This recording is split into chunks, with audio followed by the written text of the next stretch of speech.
pretty sure you already put on record your admiration for the body of work that Graham Potter compiled at Brighton. What have you made of his start and how he's sort of tried to tinker with Chelsea's systems since he took over that? I'm not the right person to say that because it's not my business. But if Chelsea accept my humble advice, no intention, give him time, and he will do it well. But to change things and arrive in, you don't have time to training. They got good results, but the way they play, when I saw the game against Brighton, for example, they lost. I saw many things that I remember when the period in Brighton, but in its time, everyone in its time. No one had success that they wanted today too. So I have a lot of admiration of his work. What they have done in Brighton is beyond exceptional. And I'm pretty sure with time he will do a good job. I don't have any doubts about it. It's like same like say with Roberto De Chervi with the Brighton when they started losing games. Question of time. If they are patient, it will be impact in England, and he will have it like Graham has done in this country. He's one of the best managers from my point of view we have in this league. And how difficult is it to translate that sort of promise from lower clubs to a big club? No, it's the same. It's easier. Easy in the fact because you have apparently better players, and the success of the managers depends on that. The other issue is that Brighton have a lot of time to do it. Big clubs, I don't know. This is the big difference is that, but the same Graham Potter, I think it was in Brighton, is in Chelsea. But there, here in the big clubs, when you ask time, they don't give it to you. This is the reality. Hi, but can I just ask what you've made of Raheem Sterling's form since he joined Chelsea in the summer? Sorry? Raheem Sterling's form since he joined Chelsea in the summer. I watch a few games. I didn't see it, but it doesn't matter what he's playing or doing. The opinion of him, all of you know it. He's had some criticism that perhaps he's not doing the things for Chelsea that he was doing for you over those last few years. No, I cannot judge with. So the case, happened with Zach Steffen, for example, in the championship, or Alex, Gabi, and Raheem. I want all the best. So my gratitude to all of them is these guys, especially, is immense. What they have done for this club.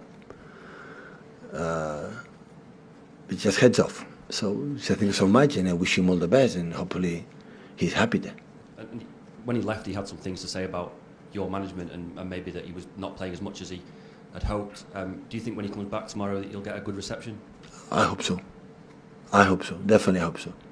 Always I like the clubs when they welcome the guys who have been here many years and been a key figure, an important role in our team in all these years. Because maybe you forget what happened in the last month, but that is not the reality. What happened in a period of 6-7 years he was here. He deserves, of course, a more than welcome. It's going to happen with Gabi. The game start, of course, we want to beat them, but of course he has to get a good reception. I think in England, the people appreciate that. Just on Raheem, Pep, did you leave on reasonably good terms with him in the end? Sorry? Did you sort of finish on quite good terms with him in the end? Did you have a sort of chat before he left? Yeah, good relation, yeah. So how do you sort of look back on those 5-6 years that you had with him? Very good on the whole? I said we worked 6 years together every year, every day, being together, working, playing a lot of games, playing the most important maybe game we played in the final Champions League. He was there, so yeah. So if he's happy, we're happy. Hi, Pep. I think before you call it a crazy World Cup, because of the success you've had here and the team's had here, you've known pretty much every single year, you've had fixture pile-ups, you've had a very, very heavy schedule. Is what you're facing now by far and away the most testing period that you've had in English football? No, because maybe it will be a little less games in this period, but now we stop, we continue playing. We finish the season earlier, and after the World Cup. From a point of view, nothing changed much. So the amount of games, so the Carabao is less games? No. The FA Cup? No. They have 18 teams this year in the Premier League? No. Champions League? The only difference have been so far is that the Champions League have been game, when before finish, maybe in December or no. But the same, it's the same amount of games. Plus, of course, the World Cup in the middle, so that is different. That's a particular, but at the end, it's going to change the season, I don't know, early. Maybe we'll have more, I don't know. So, yeah, we'll have the World Cup in the middle, yeah, but we'll have in the summer, and the players have the same amount of reduced time to break, to rest for the next season. So, But do you think with the toll that this season might take on them, that the impact on the players won't be known until later in the season? Yeah. We won't see until nobody so knows. now. They're right. We'll see it in March, April time. No, We'll see nobody knows how they come back for the World Cup, and yeah, that's true. So, yeah, I think the target of all the clubs will be the amount of energy you spend in the training sessions to be perfect. So I had the feeling that it will be just sauna massage to recover the players to next game. So it's crazy. It's a lot of games, a lot for the players. For me, it's not a problem because now I have 2 weeks off, and after we make a pre-season, a small one in Abu Dhabi, and after come back here. But for the players, But you think it's too much. you think there will be damage, but that damage will be known down the line, not now. Maybe.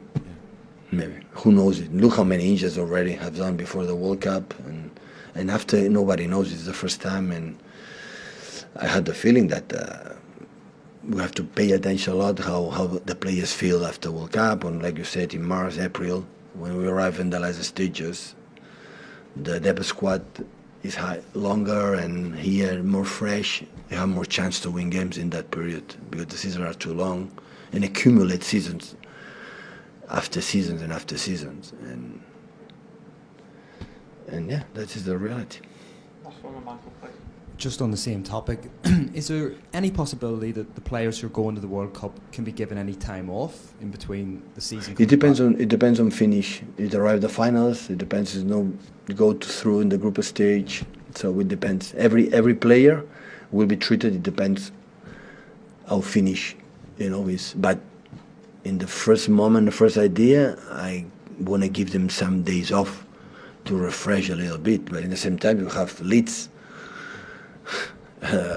around the corner in the first day, and after the start, and maybe the Spurs and Arsenal will be in this week. So, and we need the players back. So, but we'll see. Have you got a date in your mind that if players go out before that date, they can have a break, and if they go out after that date, they've got to come straight back? I have to see the calendar, the schedule, how finish, and where start, and I want to talk with the players. Some players say, no, I'm perfect, I want to come back. And other, for example, there are players go to the World Cup, don't play 1 minute, and the other play all the minutes, and Pep, I'm so exhausted, I need a break, go to a break. So that's why every player will be treated in a special way, different way with the other ones, to know his feedback, how does he feels. Because if they are not here and here, to come here is useless, so it's not necessary. We're going to play with academy player, or we're going to find a solution. Okay, thank you.